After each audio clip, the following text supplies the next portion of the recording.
Welcome to the Overgivers Anonymous podcast. My name is Angela Mondor, also known as the Geeky Girl. In this podcast, we're going to be talking about some amazing things to help you get over overgiving. Hi there, you're my people.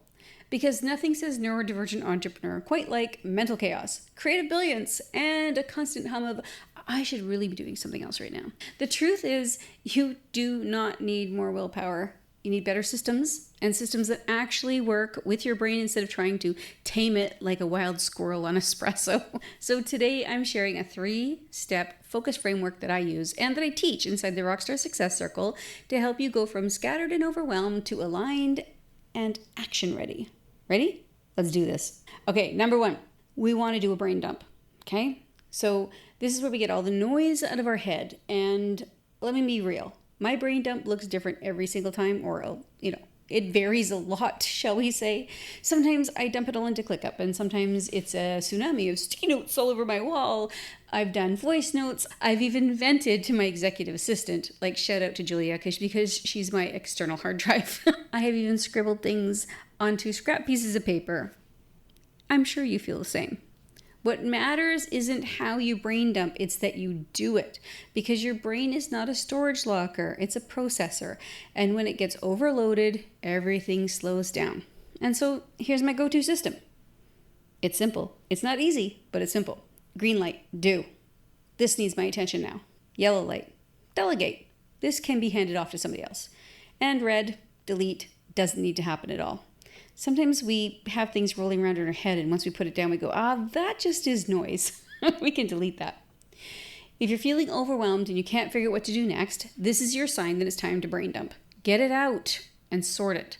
Eventually, yes, everything will land in my ClickUp, but on the way there, it may make a few detours, and that's totally okay. Doesn't matter how it gets done, just that we're getting it done. Now, we're going to do a bit of a focus filter next. And this can be difficult. It could be the step that is most difficult for most of us. In fact, a lot of neurodivergent people will skip this step. And it's why we end up doing this chasing of squirrel metaphor all the time. It's hard because we don't know how to do it, or we can't feel the weight of one thing over another. So you know what? Let's go through this. When I have a massive list of ideas or thoughts, tasks, I don't panic. I get to take this and apply it to a system that we've built here in the Rockstar Success Circle. When we plan out our year, we break it into quarters and then months, and every step of the way, we're asking ourselves as we're doing this planning, is this still aligned with where I want to go? That's your filter.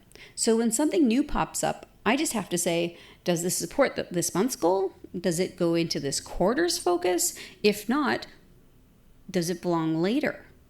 If it does fit, I figure out where it goes and I can write it in.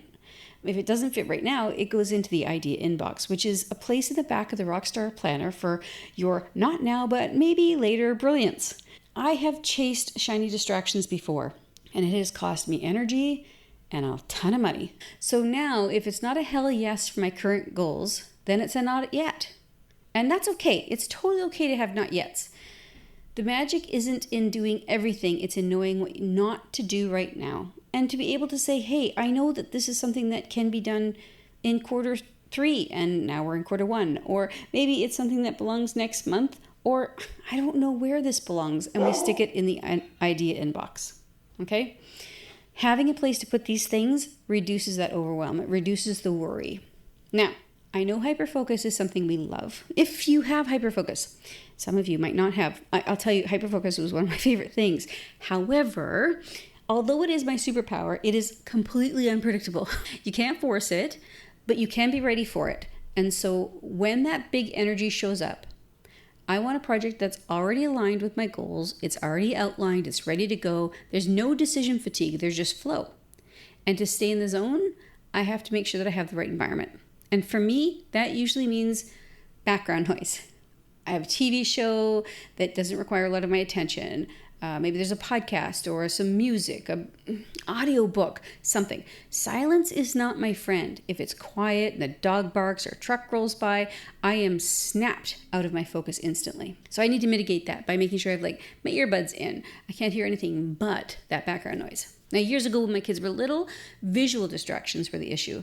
So I'd work with all the lights off in a dark room and just the glow of my screen, and I was completely zoned in on what I was doing. You have to figure out what works for you, and remember, just like mine did, yours could change too, okay? But figuring out what works best for you, what fills in the rest of your mental bandwidth, and what kind of tasks are your rocket fuel for your brain during those times. And then how can you make sure that your environment works so that you can help to stay in that zone? The secret to harnessing hyperfocus isn't chasing it. It's just going to run away like a scared dog.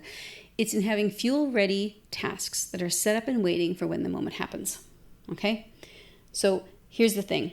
Big work requires big energy, and hyperfocus requires big energy. You can never ever force this hyperfocus. If you're having a low energy day, you're probably never going to get into hyperfocus.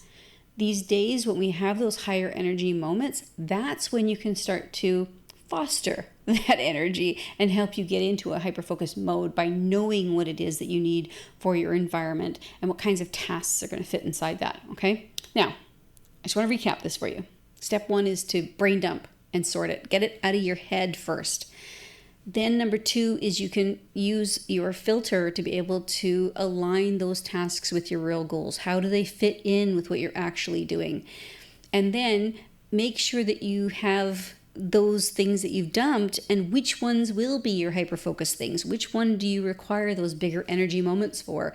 Make sure that you are ready when your brain lights up and you're ready to go and you can really take advantage of that hyperfocus. You don't need to change who you are to be productive. You just need to find systems that respect how you work. So here's your permission slip. Stop trying to do all the things. Start doing the right things in the way that fits you. And if you want support creating your own neurodivergent friendly success system, come hang out with us in the Rockstar Circle, because that's where you belong. Until next time, stay brilliant, stay geeky, and for heaven's, close a few of those tabs.